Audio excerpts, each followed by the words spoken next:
Hi, I'm going to be showing you how to make ganache. And as you can see, I've only got 2 ingredients. I tend to use a double cream, and it's just a supermarket brand. I prefer using the double cream to the whipping cream.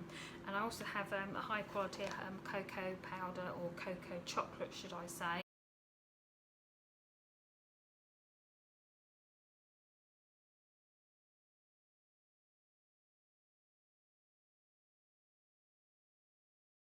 Pour your cream into your bowl.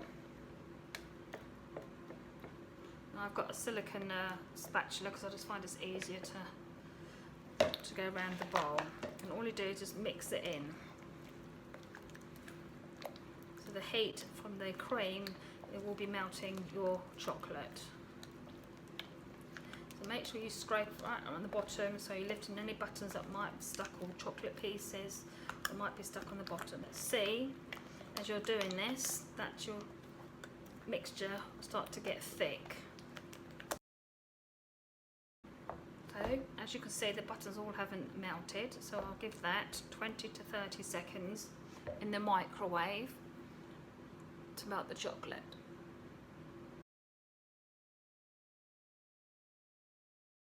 So this is the mix as it just come out of the microwave. So it depends on how old your microwave is. Sometimes it will take 30 seconds, but if you have a new one, it'll probably only take 15 to 20 seconds.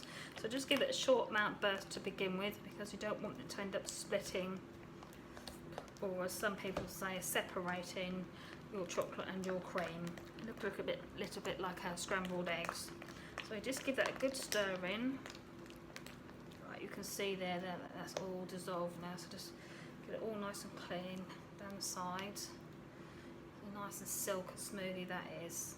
So what I do is I'll just put that to the side and let it cool down, but every other couple of minutes just give it a stir, because you'll see a skin start to form up on top of it.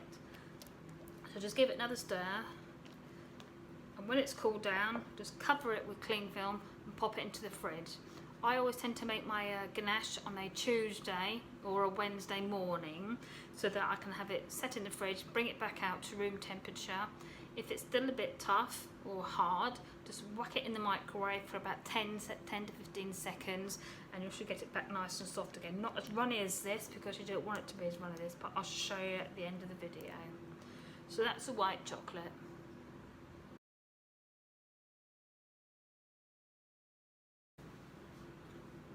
Here we have the dark chocolate. Same way that we've done the white chocolate, boil your cream in the microwave. Scrape it all out.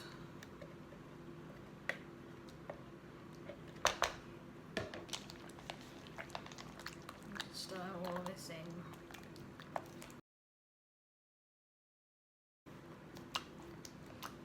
I can see this is going to need another 20 to 30 seconds in the microwave. So that's it, another 10 seconds in the microwave. It's got that lovely silky look to it. I'm sure I've got no buttons up there, or pieces of chocolate at the bottom.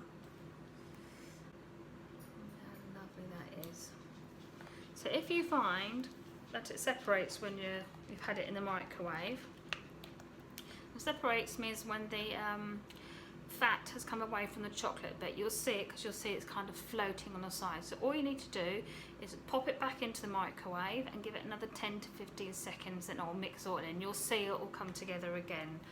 If it curdles, in another way is put some warm milk to it. It's just add a little bit at a time, and I'm talking, say, like a dessert spoon to start with. Then you can see it again, pop it in the microwave, give it a blast of 15 to 20 seconds, and you'll see it combine together.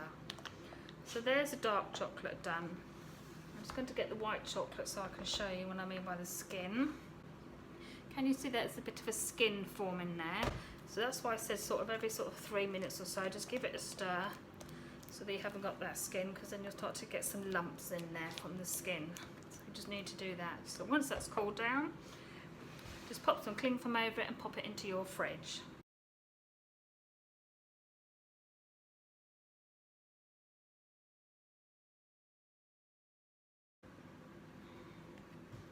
So this is the ganache when it's been set. It's been out of the fridge probably about half an hour or so. You can see it's pretty tough, not spreadable as you would say. So what I normally do is stuff it in the microwave for a little bit. And you can see this is more the consistency that we want for spreading onto our cake or applying to our cake, as some people say. So you don't want to be doing too soft like when you made it first of all, because it's just going to run straight off your cake. And that's what we need. So if you find you've got a few little bits and lumps and bumps in there,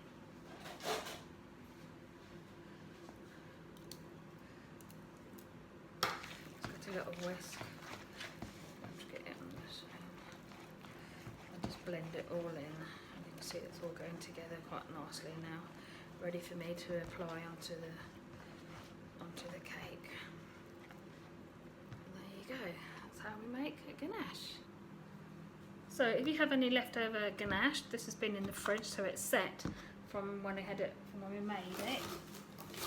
What you need to do is you can pop it into like one of the takeaway containers that you have.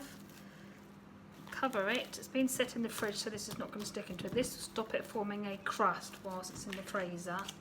Put your lid on. Don't forget to put your label on it saying it's ganache and the date that you made it.